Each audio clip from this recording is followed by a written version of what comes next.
بسم الله الرحمن الرحيم أعوذ بالله من الشيطان الرجيم بسم الله الرحمن الرحيم والصلاة والسلام على أشرف المرسلين سيدنا محمد وعلى آله وصحبه أجمعين. Assalamu alaikum wa rahmatullahi wa barakatuh. You're welcome to this discussion on the subject of rape in Islamic law, where we will be looking at the issues surrounding the definition of rape, the evidence for rape, and the kind of punishment that Islamic law prescribes for this subject area or this crime. The purpose of this discussion is really to help many of us who are interested in the subject, are concerned about legal reforms, understand better the opinions of those scholars who call for reform of Islamic law, especially in changing contexts. As we will see, there are and there have been differing opinions among Muslim jurists regarding the definition, the evidence for, and the form of punishment for the offense of rape. So this diversity of opinion has been in existence in the past. It is something scholars still differ on, and it will probably be an area scholars will continue to differ. But we hope that as we move into the future, inshallah, the diversity of opinion respects more and more those opinions of scholars that seem to be more appropriate to our contexts, that seem to bring justice to the perpetrators, ensure compassion towards victims of this heinous crime. The problem for which this topic has become more and more important is that in many Muslim countries, understandably, Muslims would want Islamic law to play a greater role in their lives. Not just in the economic, in the social, political, educational, and all other sectors, but also in the legal. But this is where a critical problem sometimes comes up, where scholars who understand that with the change in context comes change in fatwas. Ijtihad, juristic reasoning, is the mechanism in Islamic law for ensuring that there's always a synchrony between the spirit and the letter of the law, and that the law reflects the changing context and ensures that the objectives of Islamic law continue to be realized by the laws as that socio-cultural, political, economic context continues to change. Consequently, as we have learnt more about how Islamic law is applied in certain contexts and certain countries and certain societies, as presented by certain scholars, we become more worried about cases where, for example, a woman is raped in a place where, of course, as in most cases, there are no four witnesses.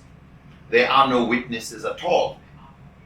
She is devastated and goes either to the medical authorities, finally to the legal authorities, and she knows who raped her. But she is being asked to bring four witnesses for rape. Whereas if she was a witness to murder, nobody would ask for more witnesses. If she was a witness to robbery, if she was a witness to nearly any other offense, the condition of four witnesses would not be brought up. The problem is where this victim now is not just a victim of rape. She knows who did it. She brings that person's name forward, but she is also made to understand that if she continues or insists on accusing this person of rape, it will be treated as if she is accusing him of zina, of extramarital sexual relations, for which in Islamic law there's the punishment for defamation if you don't have four witnesses. And the worry is, if she now says this person raped me, the judge will look at it as a case of qazaf. In other words, she is slandering, she is accusing this person of zina without four witnesses, which could bring on her the punishment of 80 strokes of the cane or 80 lashes as the Quran prescribes for the offense of qazaf. Now, because of the concern of how this person who is actually a victim of rape now is treated as a victim of qazaf, that she is now a double victim when instead of the law coming to her aid, the law ends up punishing her and making it even more difficult for any victim of rape to get justice. And why is this law so twisted in that sense? No insult intended. Why is it so convoluted such that the victim becomes a double victim? It is because many scholars have regarded the crime of rape to be similar to the crime or offense of zina, and because zina requires 4 witnesses who have seen the act, they have also concluded that the act of rape requires 4 witnesses. And that has complicated the problem and created another victim from the original victim of rape.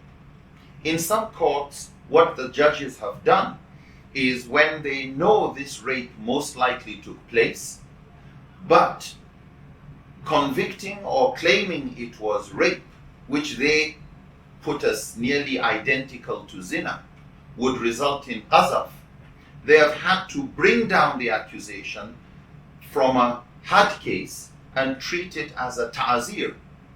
And unfortunately, in some of these madhabs, the schools of Islamic jurisprudence, the punishment for ta'zir is less than the punishment for a hudud offense like zina. And so the rapist, instead of getting what would have been considered the punishment for zina, or a very severe punishment, ends up with a much lighter punishment of a shorter term imprisonment or a fine. This is viewed as unjust by many, especially in the contemporary context where with forensic science and forensic evidence we have many other ways of establishing with a very significant degree of certainty.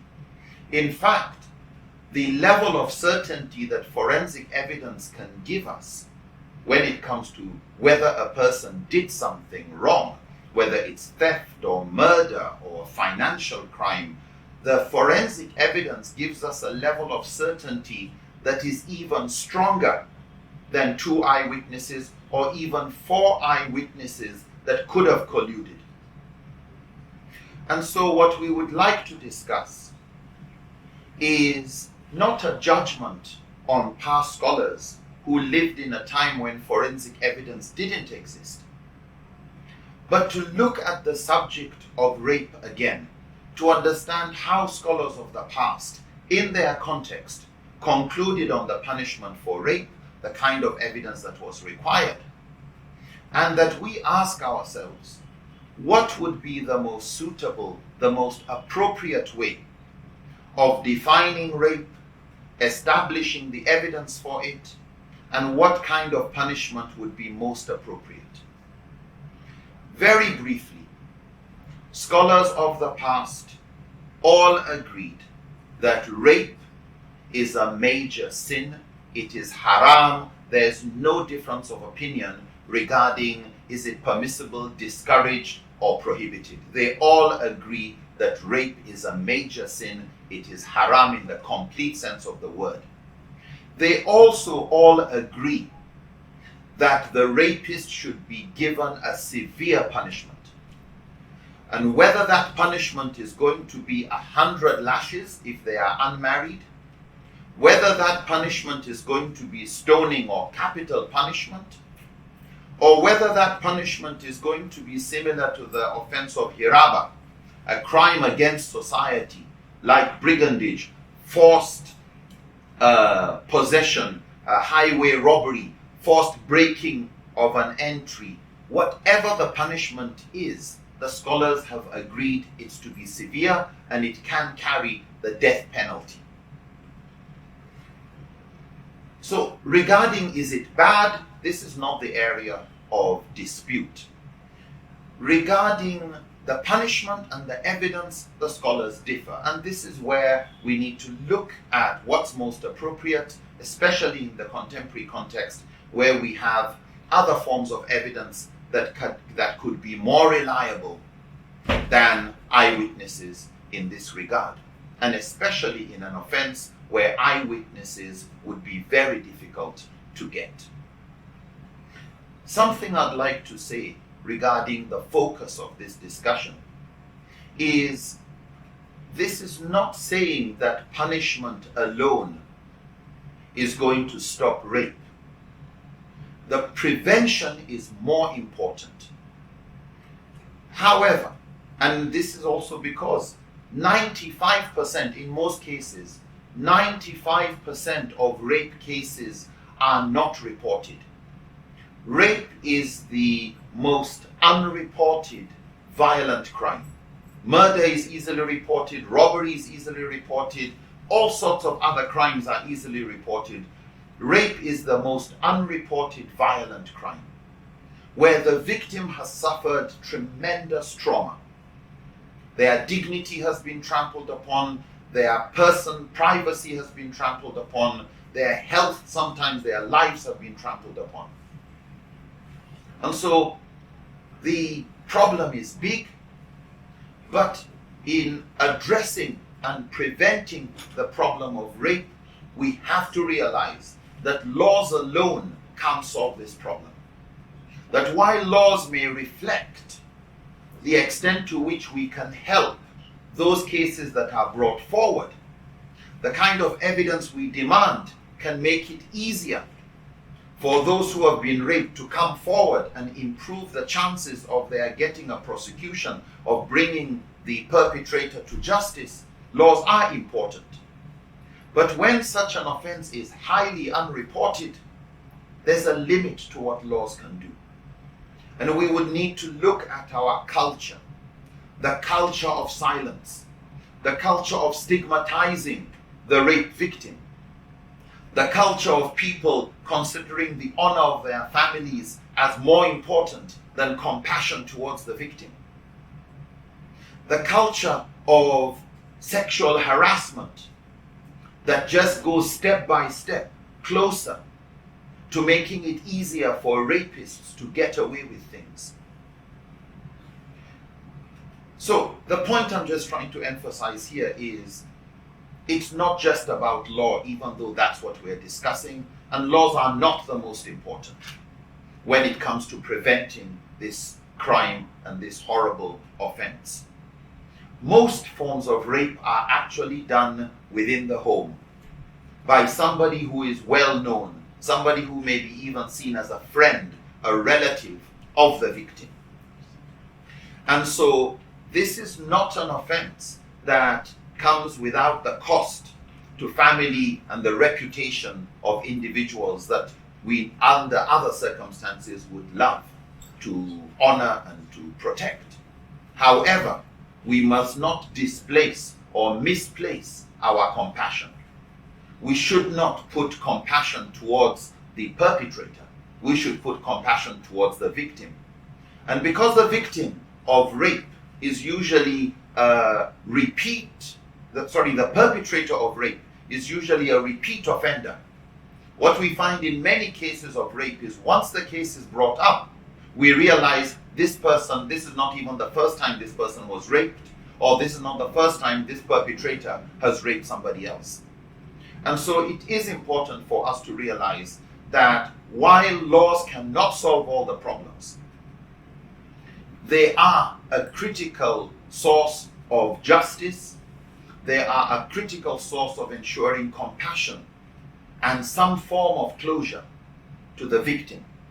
The laws are an expression of society's intolerance to injustice, but also laws that punish the perpetrator are an expression of compassion towards the victim and future victims by making it clear that perpetrators will not be tolerated once they have been identified and apprehended. And so this discussion is by no means meant to say this is some silver bullet that would solve this problem. No, but it will make some aspects of the problem easier to deal with, easier to prevent, if we have better sources, better ways of evidencing and proving the offense of rape, and if we have better punishments that act as more effective deterrents, and that perpetrators realize that impunity will not be tolerated and no loopholes in the law would be accepted. This is also not meant as a judgment on past scholars. Past scholars have the reward for doing their best in their own ijtihad. Current scholars and contemporary scholars who live in a current milieu and context where science can help have the responsibility to change hukum, to change fatwa with the change in context, with the change in times. Consequently, one of the maxims of Islamic jurisprudence that all scholars accept and respect is la yunkar. There's no denying taghyir al-hukum bi taghyir al-zaman. There's no denying the changing of laws or the changing of fatwas, the changing of rulings with the change in context, the change in times, the change in culture, the change in situations. As I said before, while there's agreement among scholars that this offense is haram and punishable with the severest of punishments, they disagree, one, on the definition. Scholars of the past, when discussing the offense of rape in Islamic law, usually restricted the definition to what is called classical rape. In other words, a man raping a woman. And so when they discussed the evidence and the punishment for rape, there wasn't the assumption of a woman raping a man. There wasn't the assumption of a man raping a man or a woman raping a woman. And when we look at the difference in the definitions between contemporary Muslim jurists who broaden the definition to what accommodates more than just the act between the man and the woman, to any form of sexual violence that includes non-consensual insertion of something. It may be a private part, it may be a weapon, it may be a part of the body, a hand, an instrument, anything into the private part of another or the anus of another. This has been the broader definition of rape in order to carry on and carry along other victims of this sexual crime. And so, when we look at the contemporary definition of rape that most societies have considered, they have not neglected men who have been raped by women, or women who have been raped by women, or men who have been raped by men. So this new definition calls for new ijtihad in deciding and determining what would be the evidence and what would be the punishment. This is important because the opinions of scholars of the past was also, this opinion of the past and the diversity of opinions of the past, this diversity was also a product of ijtihad. It was also a product of juristic reasoning, because the Quran and the Sunnah have not presented an explicit punishment for rape in Islam. The Quran doesn't discuss this subject in any explicit term. The Sunnah has not prescribed an explicit punishment. So we don't find in the Quran or in the Hadith an explicit punishment that is categorically clear for scholars to understand and which they would use to define the crime or to define the evidence or the punishment. Consequently, scholars of the past have had to resort to what is called ijtihad, juristic reasoning, particularly qiyas, reasoning by analogy, in order to determine which category of the three major categories of crimes in Islamic law to place rape. This is not unique to just the offense of rape. We have other offenses in Islamic law where scholars have not agreed on how to categorize. So we find the offense of alcoholism, both the consumption of alcohol and the getting drunk as a result of alcohol. Some scholars distinguish between the two, others considered it the same. Some scholars regarded it as an offense they call hudud, where there's a prescribed punishment. Others considered that it comes under ta'zir, where it's a discretionary punishment and left to the judge to decide. The offense of apostasy. Some consider apostasy a had, in other words, there's a prescribed punishment. Other scholars considered it under ta'zir. So Al-Baji, for example, one of the respected Maliki scholars, Ibn Taymiyyah, a number of other scholars categorized the offense of apostasy, ridda, as not being under hudud, but under ta'zir, for reasons that we can discuss on another occasion. Scholars differed regarding how they categorized blasphemy. They differed whether they would consider the act of homosexuality, especially brought public where four witnesses can see, as whether this was a had offense, as the Maliki, Shafi and Hanbali view it, or whether it is a ta'zir offense as viewed by the Hanafis. So the point here being, rape is not unique when it comes to the differing opinions on how to categorize it. And so you will find different schools having a different number of punishments that they consider hudud. Some would say 3, some would say 5, some would say 8, some would say more.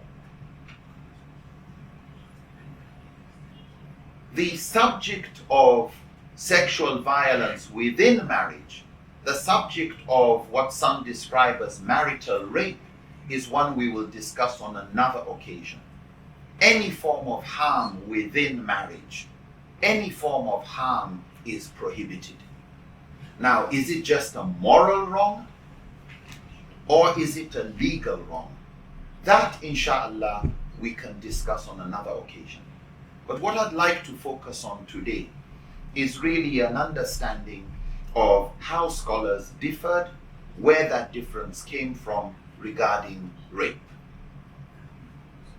But before we look into it, I would like us to understand that generally in Islamic law, scholars categorize the laws into three major groups, three major categories.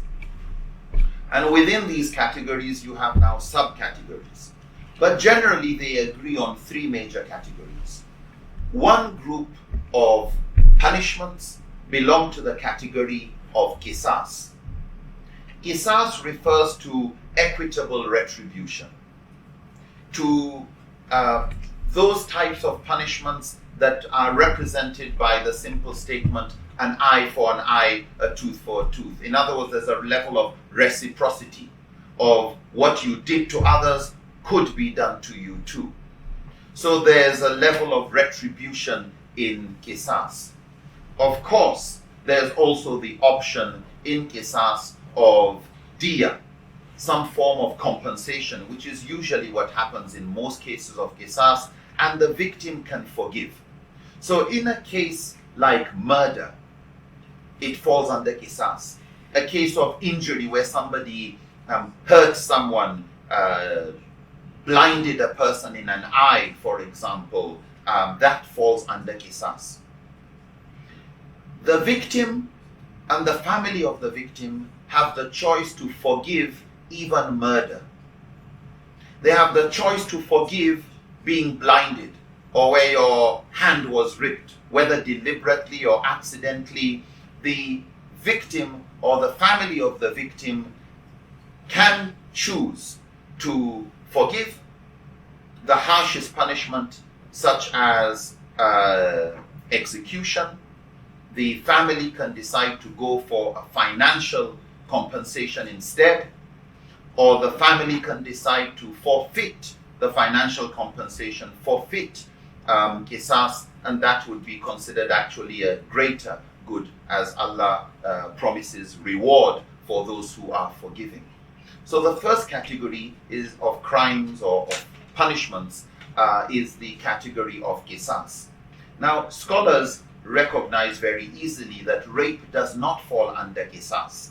It doesn't fall under an eye for an eye, a tooth for a tooth, of what was done to you, you do to the other person. So we are not going to discuss this any further, the category of qisas. The second category, which is of importance to this discussion, or more important to this discussion, is the category of hudud. Hudud covers a number of offenses, and as we have said, these are fixed punishments. They have punishments that have usually been clearly stipulated in the Quran and or the Sunnah of the Prophet. So here in the case of hudud, once the case has been proved beyond a shadow of doubt, and this is very important for hudud, once it has been proven beyond a shadow of doubt and there is absolutely no excuse, no social excuse, no economic excuse, no excuse to give the perpetrator, there is no doubt that this person committed the sin or committed this crime, then the hands of the judge are tied. The punishment is prescribed, and it's a maximum punishment. It is not a punishment that the judge could increase or decrease. If there's reason for doubt, the judge will have to take that punishment out of the category of hudud and put it under the category of ta'zir, which is left to the discretion of the judge. And we will come to that category. But in the case of hudud, the offenses that fall under hudud that the scholars don't argue about, for example, are offenses like theft, where something has been protected and somebody goes and steals.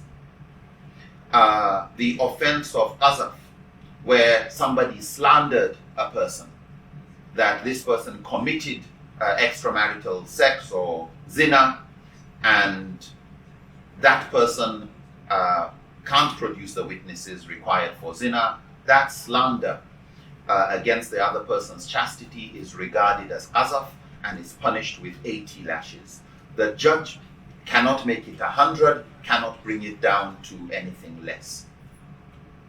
So qazaf is hudud, belongs to the hudud category. Theft belongs to the hudud category. Zina belongs to the hudud category. And most scholars look at zina as having the clear punishment of 100 lashes for the unmarried, and stoning based on a hadith for the married. Some scholars have differed on the punishment for the married. Yusuf al-Qaradawi and a couple of other scholars discuss this, but that's really not what we are here for. One thing about the hudud offenses, once the crime has been committed, the victim or those involved or those who witnessed the offense can see how to settle that offense before it comes to the court. But once the case of zina has been presented unequivocally, clearly stated to the judge, if he can't find any excuse, has to give the punishment. Another offense that comes under hudud, which is prescribed punishment, is the offense of hiraba. Now, hiraba is an offense that covers a number of other crimes of similar nature.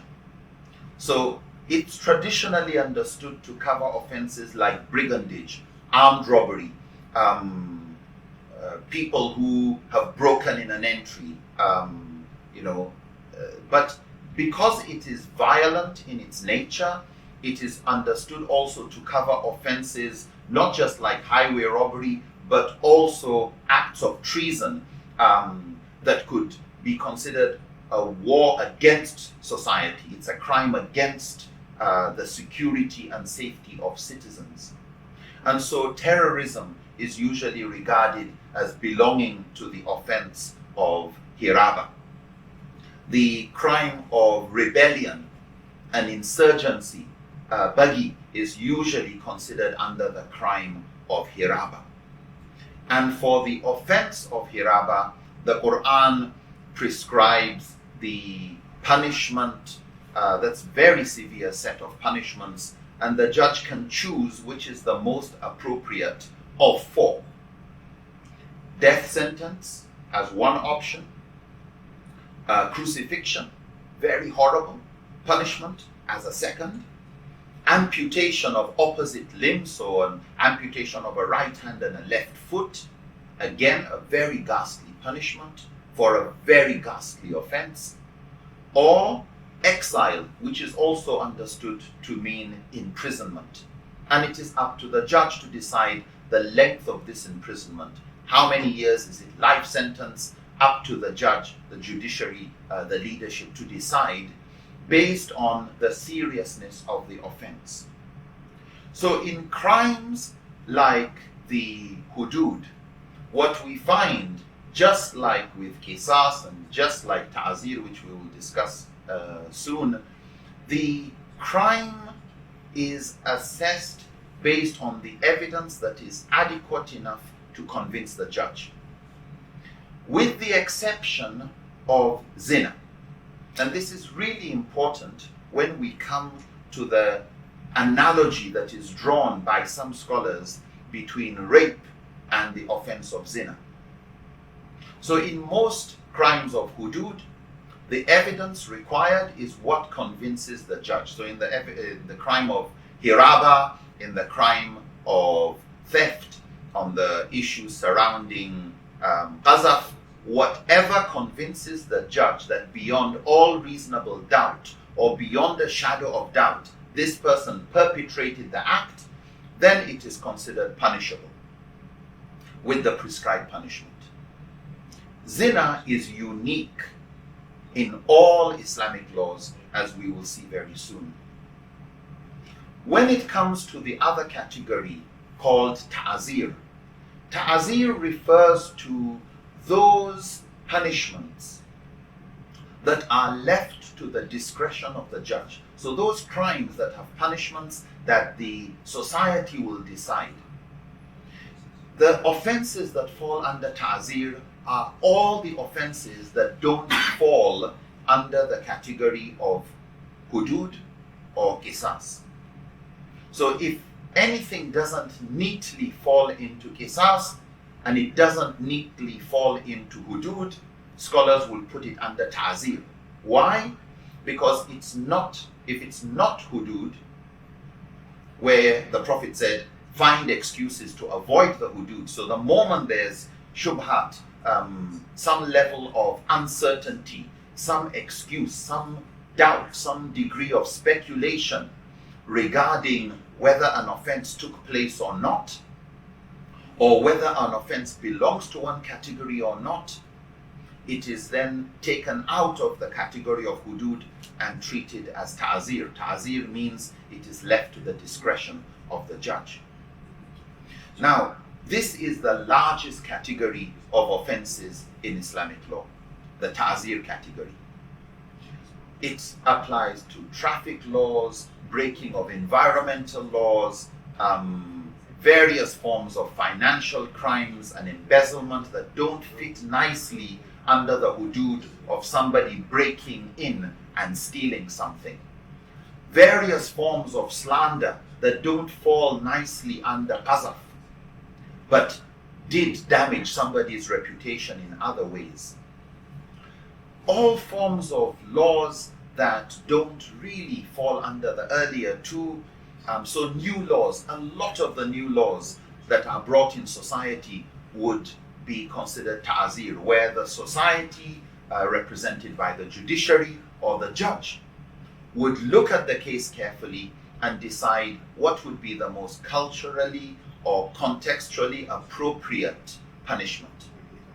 Now, sometimes that punishment would be a culturally appropriate punishment. It may be fines, it may be imprisonment, it may be just as light as a warning, and ta'zir can be forgiven. In other words, the case can come to court and it can be taken out of court and settled out of court. Unlike hudud, where once it has come to the court, the flexibility on the side of the judge is very limited. The severity of the punishment for hudud offenses is very much tied to the severity of the offense. So the kind of punishment is tied to the quality and the quantity of harm done. So this is a much more liberal, more flexible form or category where a lot of new crimes, and if for the sake of just giving a figure, if we said of all the kind of crimes that people could commit in society, we had 100 crimes, 1,000 crimes, probably we would say 95% of crimes and the punishments for all the new laws society keeps bringing in, cyber crimes and all the new financial crimes and international crimes and all of that, would fall under ta'zir. So the hudud is actually a very small category, though you could put more things under, especially the hiraba category, which is also under hudud. For the offense of rape, some scholars therefore put rape under either hudud, but as we see among some Maliki scholars, they don't strictly put it under hudud. We actually see more ta'zir qualities when it comes to the kind of evidence and the kind of punishment for rape.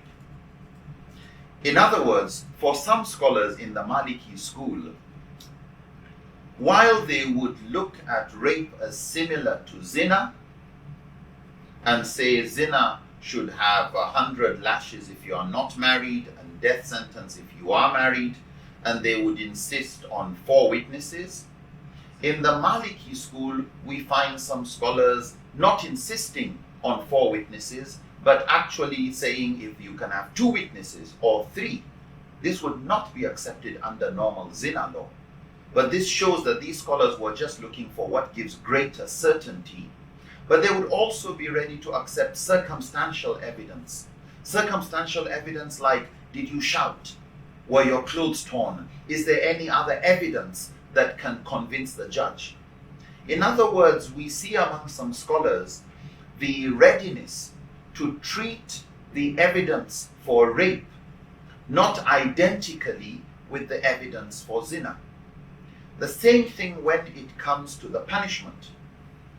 That some of the Maliki scholars don't just say for example in the punishment for the unmarried, even after it's been proven, instead of staying with the had logic, if you say rape is similar to zina and therefore it should be punished with 100 lashes if you're not married, or death sentence if you are, some of the Maliki scholars added that there should also be some compensation, a form of restorative justice, paid.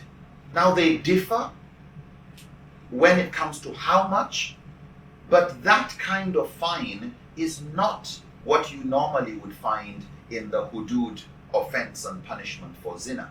So here we find some of the Maliki jurists exercising their ijtihad and not treating the offense of rape as being identical to zina, which is what we find in most of the other schools among many scholars, or most of the scholars actually. So one point to mention here is we do have classical scholars who recognize that the offense of rape should not be treated as similar or identical to the offense of zina that requires 4 witnesses. They are ready to go down below 4 witnesses. They are ready to consider circumstantial evidence of their times, which opens the way to looking at what kind of circumstantial evidence would convince the judge. Here we find, therefore, that if the evidence gives the level of certainty that a judge requires to give a judgment beyond all reasonable doubt or beyond a shadow of doubt, forensic evidence would be in place in a contemporary context in line with the punishment of ta'zir for the case of rape. So that is one avenue that contemporary scholars are looking into, that scholars of the past, especially from the Maliki school, have looked into. So there's not really anything novel. This is not something that is new, ijtihad. What may be new here is the form of evidence, but circumstantial evidence is not new in the case of rape, definitely not within the Maliki school of Islamic jurisprudence or legal thought. So I'd like to wrap up on that among our scholars are those who have felt that rape should be treated more under ta'zir than under hudud, and the judge should be given the flexibility to decide on the punishment. And if the judge sees that rape is actually a more grievous, a more heinous punishment, a more ghastly offense than zina, then the judge has the full right to give rape a more severe punishment than the offense of zina. But because it is left to the discretion of the judge or judiciary or legal system has that leeway and flexibility to decide in a contemporary context, based on the evidence provided, to decide what would be the most appropriate punishment. Is it life sentence? Is it death sentence? And here I'd like to mention that within the Maliki school and some of the other schools, ta'zir punishment can accommodate punishments as severe as death sentence. In other words, you have some ta'zir offenses that don't fall under hudud or qisas that are so serious that a hudud offense may actually be too light. And ta'zir therefore could accommodate more severe punishments. And some of the evidence used by these scholars is the fact that even during the time of the Prophet ﷺ, a repeat offender of alcoholism was warned by the Prophet, because he was punished by just public disgrace and beating and something relatively light, though of course painful and humiliating. But the Prophet said if he repeats it again, he should be executed.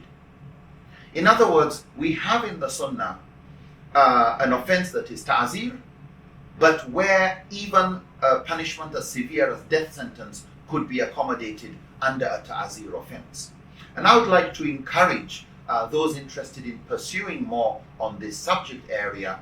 In English, a very good simple book on it is Punishment in Islamic Law by Muhammad S. Al-Awa.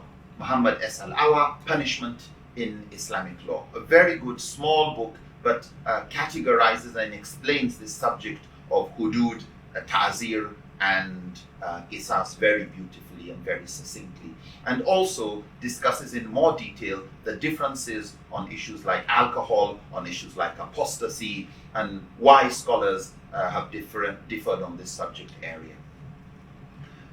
Let's move now from those scholars who consider the punishment of rape as being accommodatable or accommodated under the category of ta'zir, to the scholars who view the offense of rape as coming under the category of hudud.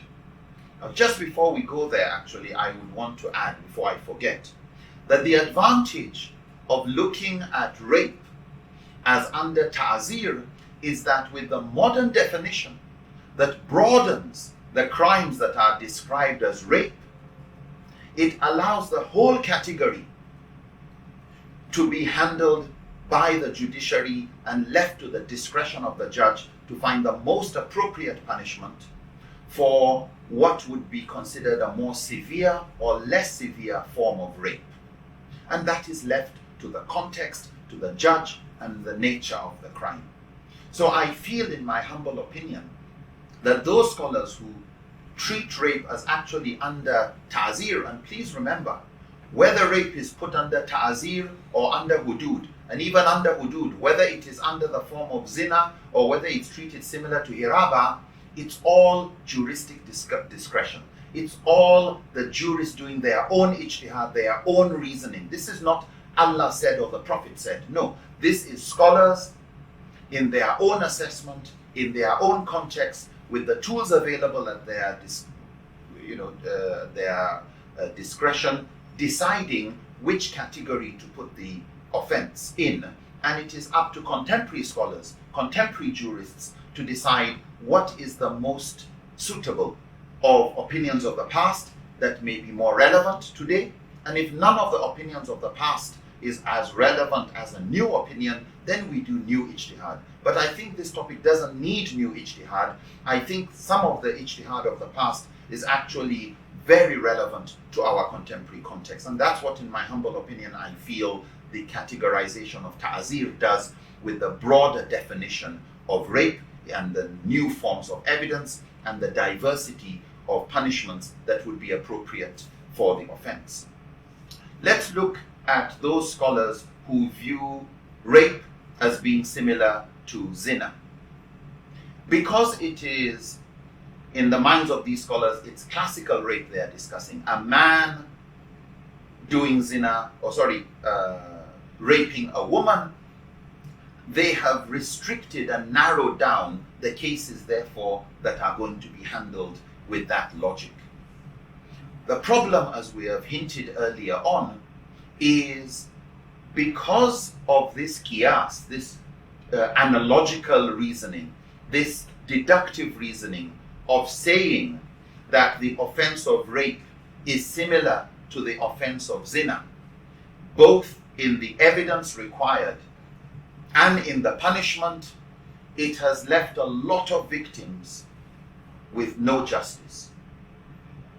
The law has not been able, and it is very difficult in these societies for a perpetrator of rape to be brought to book, to be punished, because it is nearly impossible to get 4 witnesses.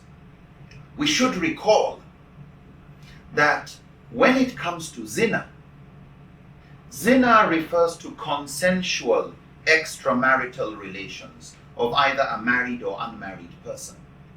When you say who is the victim in zina, there's no real victim. You have 2 perpetrators on offense, but nobody leaves crying that they are victims of the other.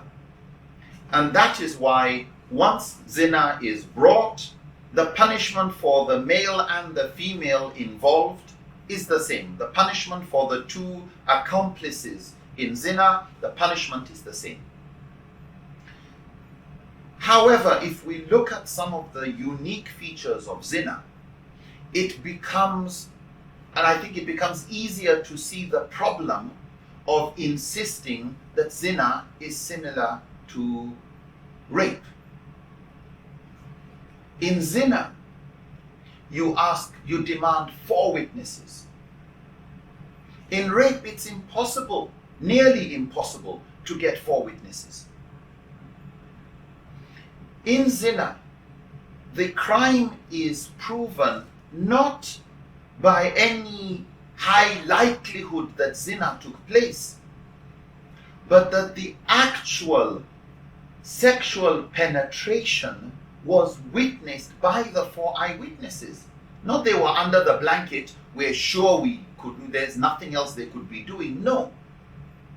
The evidence for zina is therefore what you call nearly practically impossible evidence.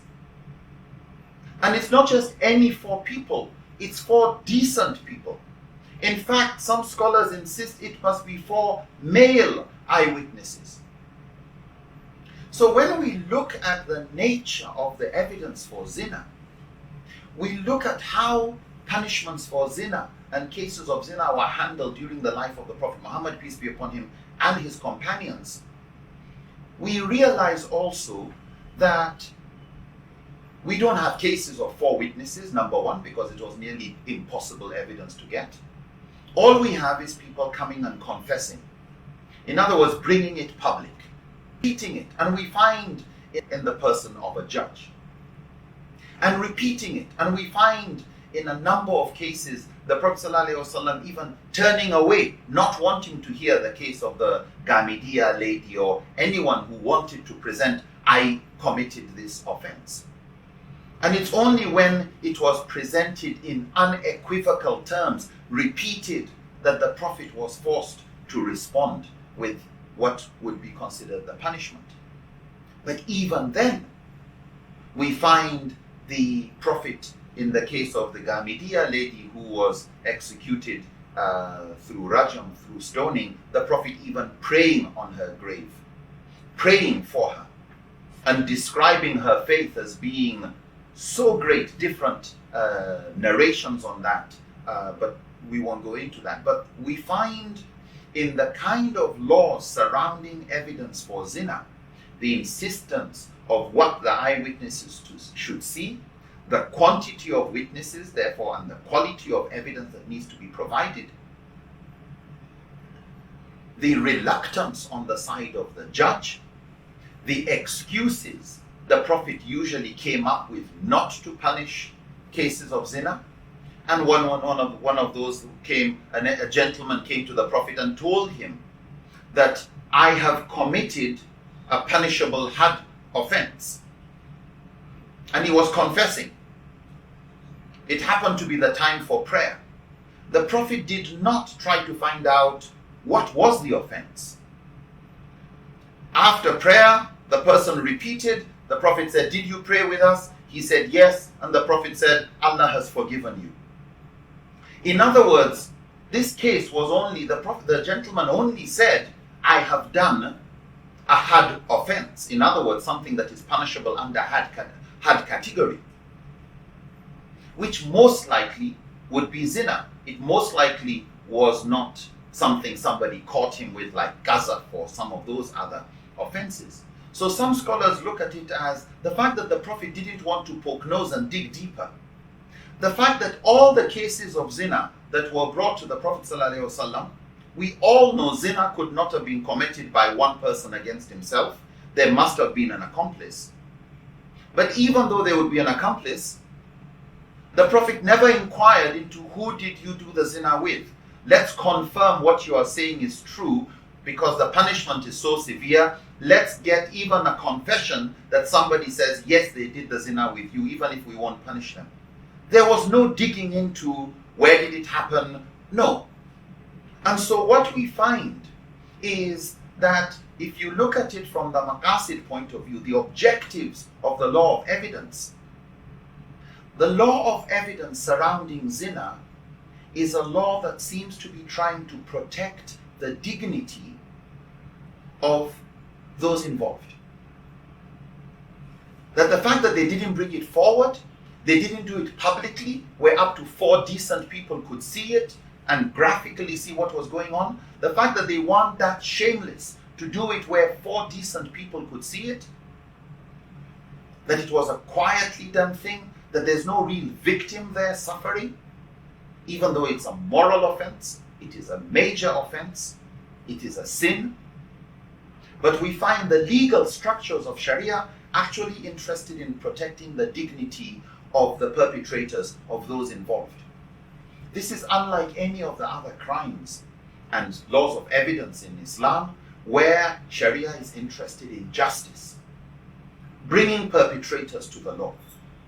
Yes, forgiven if it hasn't come, but once an offense like murder has taken place, an offense like armed robbery, an offense like any other where there's a clear victim, Sharia is not putting priority in those contexts.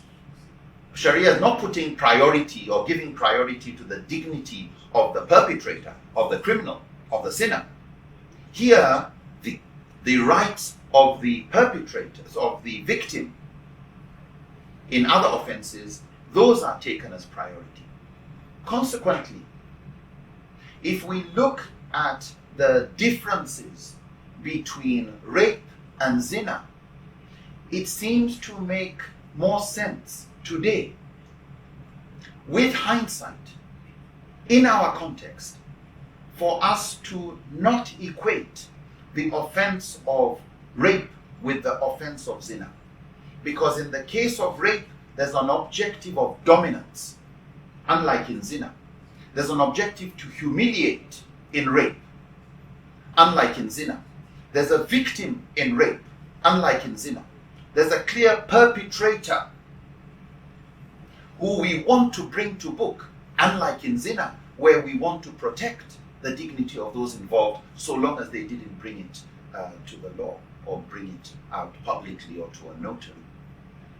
Consequently, scholars like Ibn Hazm and other scholars, including contemporary scholars, some scholars have decided that the offense of rape is closer to the hudud offense of hiraba, the category of hiraba, of violent crimes, such as brigandage, armed robbery, breaking an entry, forced entry, those type of offenses. That the offense of rape is more similar to that than its similarity to the offense of zina. And if we look at the offense of hiraba, it is very accommodating, because through reasoning by analogy, these scholars view rape as similar to breaking an entry. Non-consensual, forcing of oneself into somebody else, whether with a private part or any other organ or instrument. That the offense of rape is also an offense that threatens safety and security.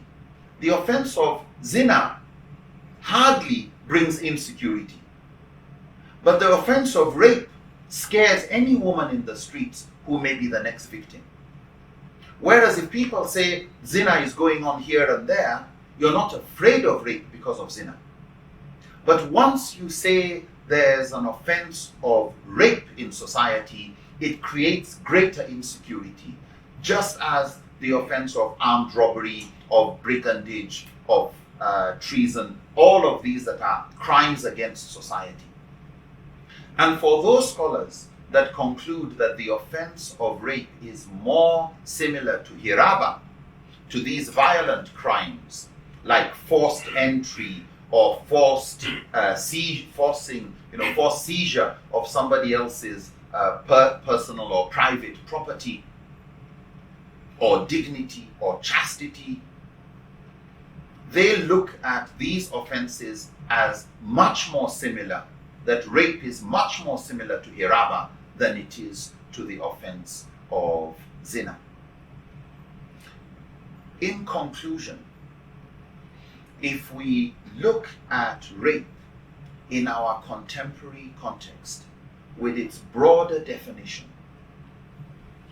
and we recognize that the difference of opinion of scholars on this issue, the difference of opinion among scholars, the diversity of views among scholars, whether rape is like zina, whether it is like hiraba, or whether it's more like ta'zir, that this is all scholarly, juristic reasoning and ijtihad, using qiyas, but also considering maslaha, public interest.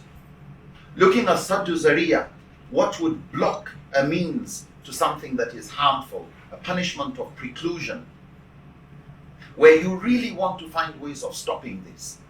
You want to ensure that victims are brought to book.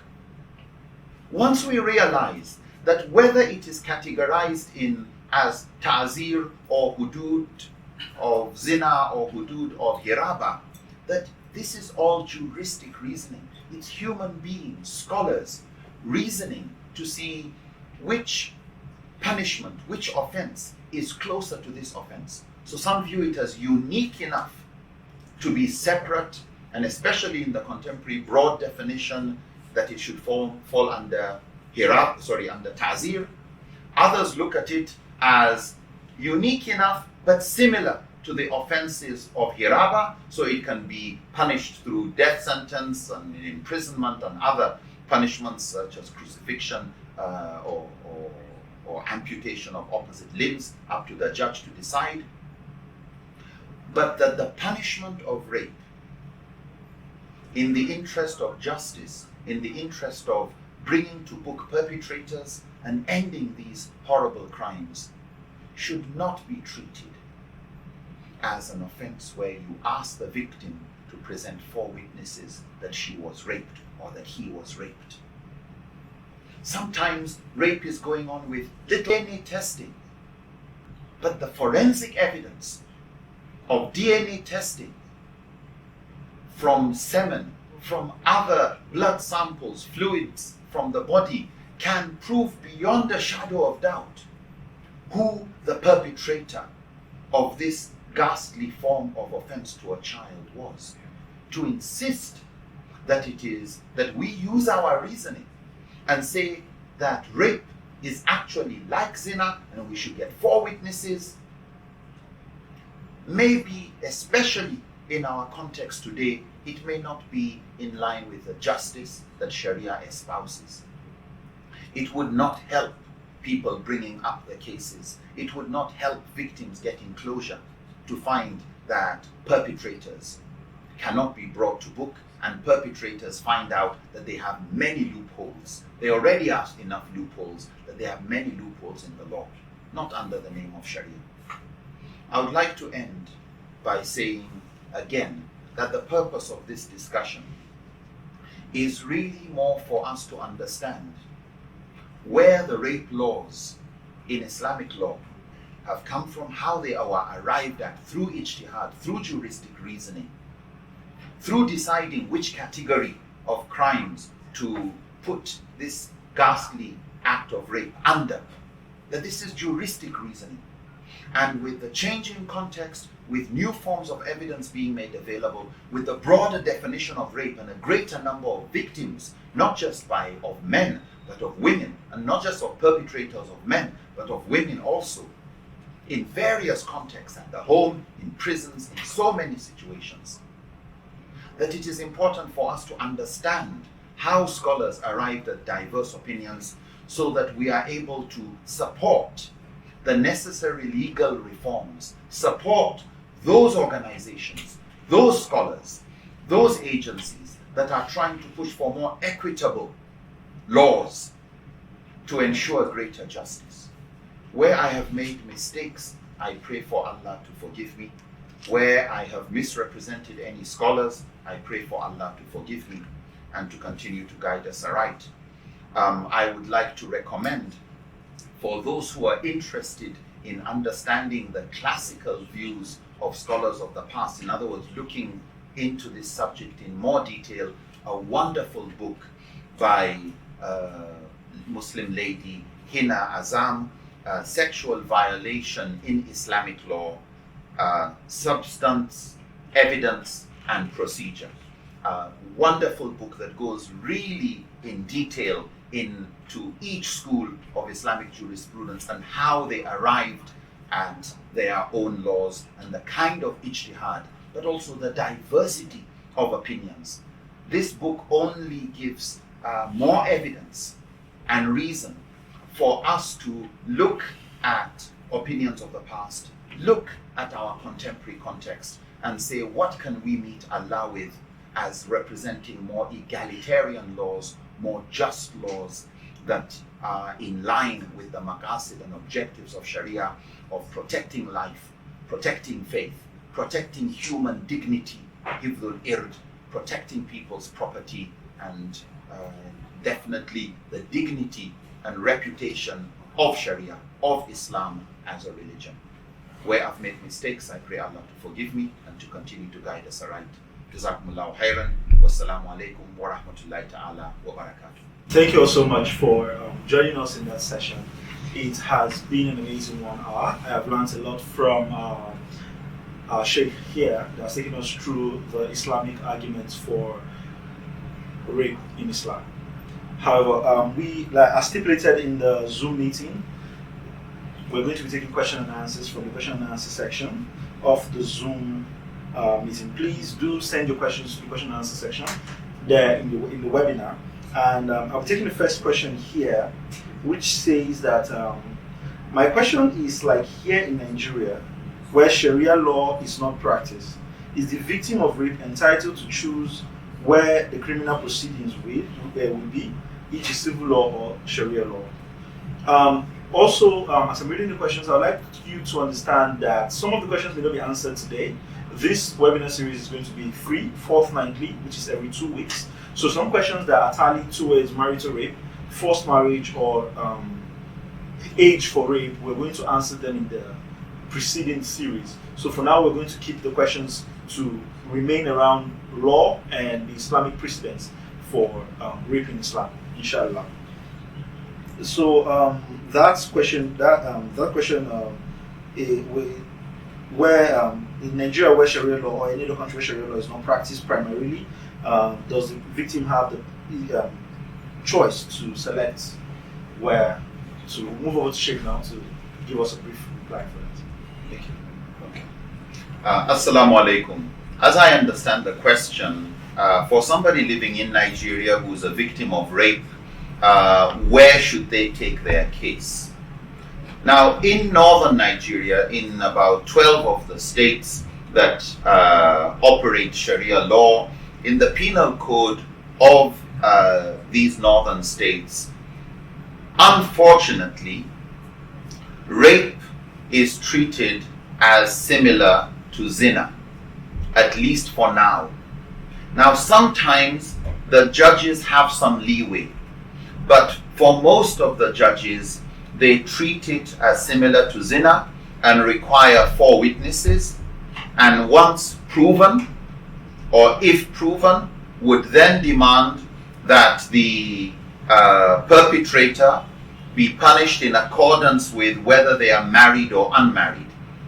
Whereas if it was categorized as in another category, it would have nothing to do with whether the perpetrator was married or unmarried. It's what was the wrong you did and how severe it was.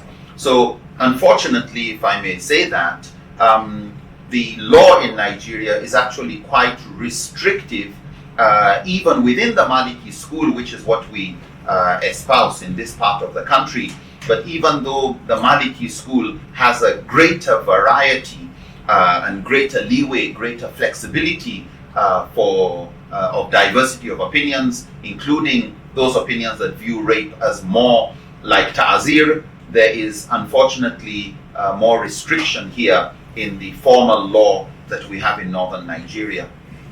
In the common law, there is greater justice, I may say so, in the sense that the punishment in common law is actually identical with the punishment in Islamic law that regards the offense of rape as similar to hiraba or ta'zir. So because in hiraba, so if you take the view of those scholars that consider rape as being similar to hiraba, part of the punishment is imprisonment. And in common law in Nigeria, the punishment for rape is imprisonment, in fact, life imprisonment. So what one could say or would say is that the punishment in the common law could actually be more severe than in Sharia law for the unmarried. For the married, the punishment in Sharia law is death sentence. In common law, it still stays the same as life imprisonment. However, in Sharia law, there's the demand for 4 witnesses. I would say, unfortunately, that has not been reformed, and that does not represent the flexibility within Sharia as a whole or the flexibility within the Maliki school. And so it is easier for a victim to get justice, which is what Sharia is interested in the common law. In other words, you find that the law in the common law seems to be more closer to the justice that Sharia wants than it is in some of the Sharia courts, unfortunately. And this applies to many other laws where we have in Nigeria not been as aggressive, not as progressive as we should be in ensuring review and legal reforms as our contexts are changing. So it hurts me in all sincerity to say that if somebody is a victim of rape and they know the perpetrator and they can have forensic evidence, they would probably get more justice that Islam requires in a common law than in the courts that are supposed to represent Sharia. Unfortunately. Having said that, what we also find is when a case goes to Sharia court of rape, it is easier to prosecute even under ta'zir than in common law. Because in Sharia law, when the woman goes and says this person raped me, and the person said, no, I didn't rape you, it was zina, it was consensual, the fact that he agrees to zina means the court can punish him. Whereas if the case was taken to common law and the man says it wasn't rape, it was zina, it was consensual, in common law, consensual acts of zina are not considered criminal offenses. Consequently, where should the person take the case? Where should the person take the case to get justice? If you look at it from the kind of evidence, you may actually then conclude that the woman would get greater chance of bringing the perpetrator to justice in the Sharia court than in the common law court. So, to answer your question, unfortunately, it would have to be a case-by-case basis. Where would be the best place to get justice in Nigeria? I would suggest you get a competent lawyer, and alhamdulillah, we've got some very competent lawyers in this area, to look at your case, look at the kind of evidence, and look at past cases, and you see where would be the best place to get justice for your case. Wallahu alam. But in many cases, the lawyers actually find that you would get a greater chance of justice being delivered in a Sharia court than in the common law court. So again, really, it's going to be a case-by-case basis. Where would you get greater justice? Allah knows best, and may Allah forgive me for any mistakes in what I've said. Assalamu alaikum. Thank you, Sheikh, for that question. We want to, this is more or less like clarity. So Sheikh mentioned 4 categories of hukum, listed 3, Qisas, Hudud, and Ta'zir. What is the remaining one? I think 4. Then should death sentence be considered a punishment to rape? Jazakallahu khair. That's what the person says. So let's Sheikh for that, please. Okay. Firstly, on the categorization of punishments, I mistakenly said there are 4 categories. Most scholars recognize 3 categories, not 4. The 3 are qisas, the retributive punishments, the equitable retribution category of punishments, including diya. The second category is the category of hudud offenses, or hudud punishments actually. It's the punishment more than the offense that is hudud. And then the ta'zir, where it's left to the discretion of the judge. So those are the 3. I'm sorry that I said 4. Having said that, of course, you would find difference of opinion when you go to specific offense. Is this under this category or that category? But broad categories, as presented in many of the books of fiqh, are 3 categories, and hiraba is under the hudud category. The other question is, would I prescribe death sentence for rape? I think death sentence should be on the list of options for a judge when you look at the nature of some of the rape cases, where a woman has been gang raped till she's nearly dead. The more severe an offense, the more difficult it is to catch the victim, the more reasonable it is for you to put a very severe punishment. The more the chance that a perpetrator is a repeat offender, the more the need for us to put a more severe offense on a repeat offender. So in Islamic jurisprudence, and this will be left to the judge and those who are experts in this area to decide what should be put on the table, and how much evidence they have. Because if you're going to give a punishment as severe as a death sentence, it has to be beyond a shadow of doubt. The moment you have some doubt that it could be this person was framed, the forensic evidence could have been tampered with, the moment there is a shadow of doubt in the case, then we would definitely say avoid death sentence. In the context of certain environments, there is a question mark on the integrity of judges. And where we live in a society where some of the highest level within the judiciary have their integrity compromised, then one is definitely very hesitant for any offense to put something as severe as the death sentence. If under hudud of hiraba and under the ta'zir, you could have life imprisonment, you can have a very long prison sentence, that may be a more equitable, more context-sensitive punishment. But I think it is for the experts to view the purpose of punishment, the crime at hand, and decide how strong is their evidence and what would be most appropriate. So really, should death sentence be one of those options? I would say it could be if the system is trusted enough by those who understand the system best, the lawmakers, and Allah knows best. All right, thank you very much for that. I'm going to asking these two questions together simultaneously. Somebody asked, what is the Quranic position on the punishment for rape? And somebody else asked, if on the account that pregnancy occurs during rape, is it halal for you to abort such pregnancy?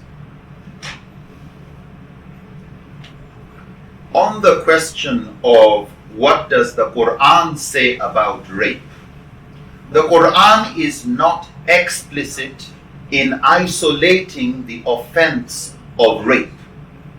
The Quran is not categorical as it is on stealing, on zina, on murder, on these other offenses. The Quran is not definitive. It's not what is called qati dilala, where there's no doubt about the implications of the text. And because the Quran and the Sunnah are not that categorical, there's a significant degree of ambiguity. The scholars have tried to look at where to place rape. What is it closer to? So because the Quran has not actually brought out the offense of rape, as it didn't bring out the offense of apostasy, or the offense of blasphemy as a legal offense, as a moral offense, yes. As something God will punish, as a sin, yes. But the Quran is already clear that any harm, the Sunnah is also clear, any harm you cause an innocent person is wrong. That somebody's private part is their privacy and just between them and who they are married to. So because of that silence or ambiguity, scholars have had to move from the primary sources of Islamic jurisprudence, the Quran and the Sunnah, go to secondary sources of law like reasoning by analogy or qiyas, and try and see whether the offense of rape is closer to another existing offense like zina, or whether it is closer to hiraba, or whether it is best categorized under ta'zir. So it's that silence in the text, that lack of explicitness to what the answer, what does the Quran say, that has led to ijtihad and scholars coming with diverse opinions. On the last question that was asked, what if there is a pregnancy as a result of rape? On the question of pregnancy as a result of rape, Muslim scholars have had two opinions. Many scholars have said that so long as a person has been raped, that a pregnancy should not be aborted unless it is threatening the life of the mother. Having said that, we find scholars, and most contemporary scholars take the view which is espoused by particularly the Hanafi school and some within the Shafi'i school, where based on the hadith, in fact a number of hadith, that showed that the period of ensoulment, in other words, when the soul, not when the fetus is alive, the fetus is alive from day one, the sperm is alive, the egg is alive, and after fertilization, the fetus is alive. So we're not questioning is the fetus alive or not, but does it have a soul or not? And because this is something that is only known to Allah, it is only something that comes through wahy, through revelation via the Prophet. The Prophet made it clear in one hadith that it is on the 120th day, in other words, after 4 months, that the soul is put into the fetus. In some interpretations, some have taken it to be 60 days, but the majority of the Hanafi school, therefore, look at it, and many contemporary scholars look at it as a strong opinion, that if a woman wants to abort her child before the 120th day, it is permissible. In fact, some scholars recommend that. And so, when a case was brought some years back, actually a few decades ago, in Algeria, where some women were made pregnant by some extremist groups, and they asked Sheikh bin Uthaymeen about it, even though he is not a Hanafi scholar, he's a contemporary scholar of the Hanbali school. He did give the verdict, as many scholars, including Qaradawi and others, say that in those cases it is permissible, and could it even be encouraged for these women to abort these children or these fetuses before 120th day. After 120 days, nearly all scholars would say, unless the life of the mother is threatened or something really, really serious. Imam Abu Hamid al-Ghazali, of course, is quoted as having said, abortion is wrong at any time, but it increases in its gravity with the age of the fetus. So for a simple answer, scholars would recommend that if a woman has been raped, she has the choice. If she wants to take the pregnancy, she has the choice. If she doesn't want to take the pregnancy, she should be fully supported in aborting the child. If she does choose to take the pregnancy, then she should not be stigmatized. It is not her fault. It is not the fault of the child that is born. The family and society should give full support to whichever choice the woman takes. However, regarding can she abort or terminate the pregnancy, yes, she can if she chooses to do so before the 120th day, and there is no sin on her. Why? Because it is viewed as a lesser evil than carrying a pregnancy that will bring so much difficulty for the mother. So it is for us as the community to try and support her to the best of our ability. In some societies, actually, they recommend the flushing as soon as there's a rape. They recommend the flushing of the womb so that there's no even implantation of the zygote or fetus on the womb. That as soon as it's done, whether she's pregnant or not pregnant, they'll clean the womb. And that is done in a number of Muslim countries with the support of many scholars, fatwa on this issue. Wallahu alam. Yeah, Assalamu alaikum. So I'm taking the last question here, and this is a follow-up question to the question that Sheikh just answered. The person is asking, is it then right to say that scholars of this era and age can then come together and make ijtihad that actually fits into our contemporary society? As to the question, is it correct that scholars of our contemporary age can come together and do ijtihad with opinions more relevant to our contemporary reality? Absolutely so. Absolutely so. In fact, ijtihad is considered a fardu kifaya. It's a social obligation upon scholars and judges to continue to review laws as societies and cultures change.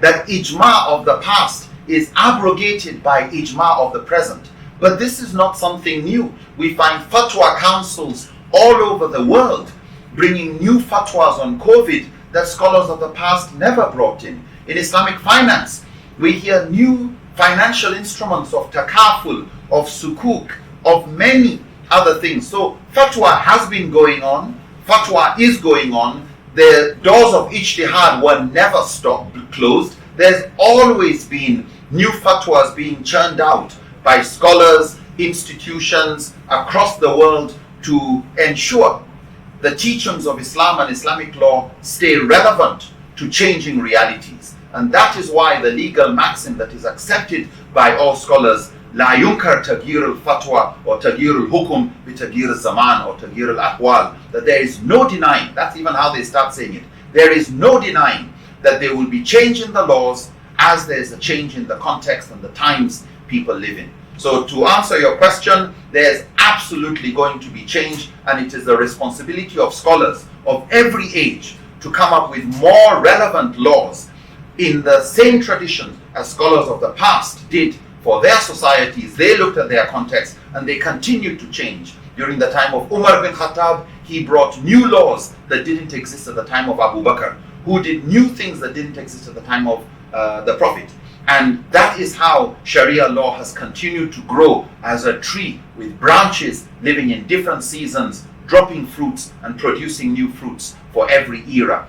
Staying relevant, realizing the maqasid. Remember, the laws are changing. It is only those unchangeable laws regarding ibadah and certain specific areas. Otherwise, the default is that everything is open to being reviewed by default. It's only those specific areas of aqidah, of ibadah that stay static. Some of the hudud that stay static. But even there, if you read the opinions of scholars based on how the Prophet and Abu Bakr and Umar handled some of the hudud laws, we found the relaxation of hudud laws when economic situations became difficult, when food security issues became difficult, and many other reasons why even the hudud, there was rukhsa and relaxation of laws as context changed. So Islamic law is supposed to respond, and Muslim scholars are responsible, and it's a travesty of justice for Muslim scholars to see injustice being done in the name of Islamic law and do nothing.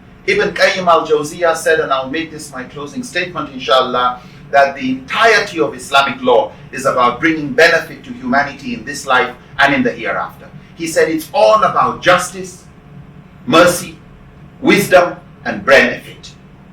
Justice, mercy, wisdom, and benefit. He carries on to say, any rule, any ruling that moves from justice to injustice, that moves from mercy to its opposite, that moves from wisdom to folly, or benefit to harm, is a ruling that does not belong to the Sharia, even if it is claimed to be according to some interpretation. And so what we want to see our scholars doing, but more importantly for us, what we as those involved in da'wah, those involved in community outreach, those involved in enlightening the community with what our scholars are saying, our responsibility is to amplify the voices of those scholars and let the community be more accepting of opinions that are new. Because part of the problem we have of the age is we look at opinions of the past as if those are more Islamic than opinions of the present. We don't say that in medicine. We look at what do scholars of today say would be the best medicine for an illness. What's the best procedure for this problem? We don't say the medicine of the past is always what is best.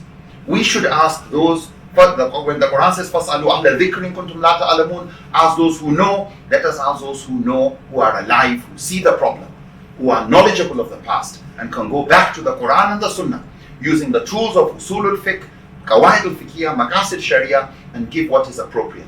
And now that we have fatwa councils where you have a diversity of knowledge that ensure that that collective has a wisdom greater than that of an individual scholar, it is important we amplify the opinions that are more relevant today, that have come from our fatwa councils, that are more attuned, more in line with justice, mercy, wisdom, and benefit. And may Allah forgive us and them where we make our mistakes. Wassalamu alaikum wa rahmatullahi wa barakatuh. Jazakallah khairan. Jazakallah khairan. Thank you so much, Sheikh, for that wonderful session. For those people that have been asking in the chat box, yes, the recordings of this session is being made and will be available on our YouTube page as soon as the post-production is done. You can go subscribe to our YouTube page so you can, and turn on the post notification so you can get a notification for when this session goes up, and that is the Dawah Institute on the YouTube page. And also the YouTube page also has, we have a series of different preachings that are there so that you can go through, inshallah, at your own convenience. And also want to thank you all at home for listening. Follow us on Twitter at Dean Mina and on Instagram as well at Dean Mina.